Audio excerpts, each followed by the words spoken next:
Assalamualaikum warahmatullahi wabarakatuh. Saya Skardulan Puji Utami, NIM 13511910106. Di sini saya akan menjelaskan tentang bakteri. Bakteri merupakan kelompok organisme yang tidak memiliki membran inti sel. Organisme ini termasuk ke dalam domain prokariota dan berukuran sangat kecil atau mikroskopik. Ilmu yang mempelajari bakteri secara khusus disebut bakteriologi atau dapat pula diartikan sebagai ilmu biologi bakteri. Bakteri tidak hanya dapat menimbulkan suatu penyakit dan menyebabkan efek tidak baik pada manusia, tetapi bakteri juga memiliki efek baik, diantaranya yaitu 1.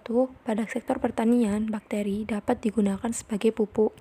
2. Pada sektor kesehatan, bakteri dapat digunakan sebagai bahan yang digunakan untuk obat. 3. Pada sektor pangan, bakteri dapat digunakan sebagai media untuk fermentasi. Struktur bakteri. Yang pertama, membran sel, tersusun atas lemak dan protein. Membran sel bersifat semi-permeabel.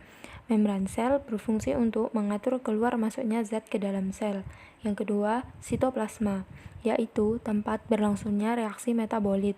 Yang ketiga, nukleoid atau DNA, berfungsi untuk mengontrol sintesis protein dan pembawaan sifat. Yang keempat, flagella, berfungsi untuk membantu bakteri bergerak. Flagel menempel pada membran luar dinding sel. Yang kelima, mesosom. Mesosom terbentuk dari membran sel yang tidak membentuk lipatan. Mesosom berfungsi sebagai tempat pemisahan dua molekul DNA. Mesosom berperan dalam pembentukan dinding sel baru antar kedua sel anak. Yang keenam, endospora. Endospora hanya terdapat pada beberapa bakteri, dan endospora terbentuk jika bakteri berada pada kondisi lingkungan yang tidak menguntungkan. Endospora berfungsi untuk melindungi bakteri dari suhu yang sangat panas atau sangat dingin. Bisa disebut juga suhu ekstrim pada bakteri. Contoh bakteri yang dapat membentuk endospora antara lain Clostridium dan Bacillus. Ukuran bakteri. Bakteri merupakan organisme mikroskopis yang memiliki rata-rata diameter 1,25 mikrometer. Bakteri yang terkecil adalah Dialister pneumosynthetis dengan panjang tubuh 0,15 sampai 0,30 mikrometer. Sedangkan bakteri terbesar adalah Spirillum voluntas dengan panjang tubuh 14 sampai 15 mikrometer. Bentuk bakteri. Bakteri dapat dibagi menjadi 3 bentuk, yaitu bentuk batang atau basil, bentuk bulat atau kokus, dan bentuk spirilia. Bentuk batang. Bakteri berbentuk batang dikenal sebagai basil, berasal dari kata bacillus yang berarti batang. Bentuk ini dapat dibedakan menjadi 3, yaitu monobasil. Merupakan bakteri yang hanya berbentuk satu batang tunggal. Contohnya Salmonella typhosa, bakteri penyebab tifus. Diplobasil merupakan bakteri berbentuk basil yang bergandengan 2. Contohnya Klebsiella pneumonia, bakteri penyebab pneumonia. Streptobasil, bakteri berbentuk basil yang bergandengan memanjang membentuk rantai. Contohnya Bacillus anthracis, penyebab penyakit antraks. Bentuk kokus atau bulat. Bakteri berbentuk bulat dapat dibedakan menjadi 6, yaitu Monococcus merupakan bakteri berbentuk bola tunggal. Contohnya Monococcus gonorrhoeae, bakteri penyebab penyakit kencing nanah. Diplococcus merupakan bakteri berbentuk bola bergandengan 2-2. Contohnya Diplococcus pneumonia, bakteri penyebab penyakit pneumonia. Staphylococcus merupakan bakteri berbentuk bola yang berkoloni seperti buah anggur. Contohnya Staphylococcus aureus, bakteri penyebab penyakit radang paru-paru. Streptococcus merupakan bakteri berbentuk bola yang berkelompok memanjang berbentuk rantai. Contohnya Streptococcus pyogenesis, yaitu bakteri penyebab sakit tenggorokan, dan Streptococcus thermophilus, yaitu bakteri untuk membuat yogurt. Sargina merupakan bakteri berbentuk bola yang berkelompok membentuk bidang ruang. Contohnya Sargina ventriculi. Tetracoccus merupakan bakteri berbentuk bola yang berkelompok membentuk bidang datar. Contohnya Pediococcus cerevisiae. Bentuk spirilla. Bakteri berbentuk spirilla dapat dibagi menjadi 3, yaitu spiral merupakan golongan bakteri yang bentuknya spiral. Contohnya Spirillum. Fibro dapat disebut juga bentuk koma yang dianggap bentuk spiral tidak sempurna. Contohnya fibro kolera, bakteri penyebab penyakit kolera. Spiroseta, golongan bakteri berbentuk spiral yang dapat bergerak. Contohnya Spiroseta pallida, bakteri penyebab penyakit sifilis. Perkembangbiakan bakteri. Bakteri berkembang biak dengan cara rekomendasi genetik dan membelah diri secara langsung. Rekomendasi genetik merupakan proses pertukaran elemen genetik yang dapat terjadi antara untaian DNA yang berlainan atau antara bagian-bagian gen yang terletak dalam satu untaian DNA. Rekomendasi genetik dapat dibagi menjadi 3. Yang pertama, transformasi, merupakan perpindahan materi genetik berupa DNA dari sel bakteri yang satu ke sel yang lain. Yang kedua, transduksi, merupakan pemindahan bakteri ke bakteri lain dengan perantara virus. Yang ketiga, konjugasi, merupakan pergabungannya dua bakteri dengan membentuk jembatan untuk memindahkan materi genetik.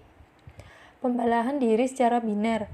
Pada pembelahan ini, sel bakteri membelah menjadi 2 sel anakan, di mana sifat sel anak yang dihasilkan sama dengan sifat sel induknya. Bakteri merupakan sekelompok organisme yang dapat bergerak. Bakteri dapat bergerak menggunakan flagel. Flagel sendiri dapat diartikan sebagai bulu-bulu cambuk yang dimiliki oleh beberapa jenis bakteri yang letaknya berbeda-beda, tergantung spesies bakteri. Berdasarkan letak dan jumlah flagel yang dimiliki, maka bakteri dapat dibedakan menjadi 4, yaitu monotrik, merupakan bakteri yang memiliki sebuah flagel pada satu ujungnya. Amfitrik, merupakan bakteri yang memiliki sebuah flagel pada kedua ujungnya. Lopotrik, merupakan bakteri yang pada satu ujungnya memiliki lebih dari satu flagel. Peritrik merupakan bakteri yang pada kedua ujungnya memiliki lebih dari satu flagel. Selanjutnya, saya akan menjelaskan tentang mekanisme bakteri dalam menimbulkan penyakit. Mekanisme ini dapat dibagi menjadi 2 bagian. Yang pertama, invasi, merupakan kemampuan dari bakteri untuk menyerang dan menyebar. Yang kedua, toksigenitas, merupakan kemampuan dari bakteri membentuk toksin. Dapat dibagi menjadi 2, yaitu eksotoksin dan endotoksin. Selanjutnya, macam-macam bakteri. Bakteri dapat dibedakan menjadi 3 macam. Yang pertama, berdasarkan sumber oksigen. Yang kedua, berdasarkan kebutuhan oksigen. Yang ketiga, berdasarkan cara memperoleh makanan. Berdasarkan sumber oksigen, bakteri dapat dikelompokkan menjadi 2, yaitu bakteri aerob merupakan bakteri yang menggunakan oksigen bebas dalam proses respirasinya. Contohnya, Nitrosococcus, Nitrosomonas, dan Nitrobacter. Sedangkan bakteri anaerob merupakan bakteri yang tidak menggunakan oksigen bebas dalam proses respirasinya. Contohnya, Streptococcus lactis. Berdasarkan kebutuhan terhadap oksigen, bakteri dapat dikelompokkan menjadi 3, yaitu bakteri aeroobligat, yaitu bakteri yang hanya dapat hidup dalam suasana oksigen. Contohnya, Nitrobacter dan Hydrogenomonas. Bakteri anaerob obligat yaitu bakteri yang hanya dapat hidup dalam suasana tanpa oksigen. Contohnya, Clostridium tetani. Sedangkan bakteri anaerob fakultatif yaitu bakteri yang dapat hidup dengan atau tanpa oksigen. Contohnya, Escherichia coli, Salmonella typhus, dan Shigella. Yang terakhir, macam-macam bakteri berdasarkan cara memperoleh makanan. Berdasarkan cara memperoleh makanan, bakteri dapat digolongkan menjadi 2, yaitu bakteri heterotrof dan bakteri autotrof. Bakteri heterotrof, bakteri ini hidup dengan memperoleh makanan berupa zat organik dari lingkungan. Bakteri heterotrof dapat dibedakan menjadi 2. Yang pertama, bakteri heterotrof yang bersifat saprofit. Yang kedua, bakteri heterotrof yang bersifat parasit. Bakteri autotrof merupakan bakteri yang dapat menyusun zat makanan sendiri dari zat organik yang ada. Bakteri autotrof dibedakan menjadi 2 golongan, yaitu bakteri fotoautrof dan bakteri kemoautrof. Sekian penjelasan yang dapat saya sampaikan. Kurang lebihnya mohon maaf. Semoga bermanfaat. Wassalamualaikum warahmatullahi wabarakatuh.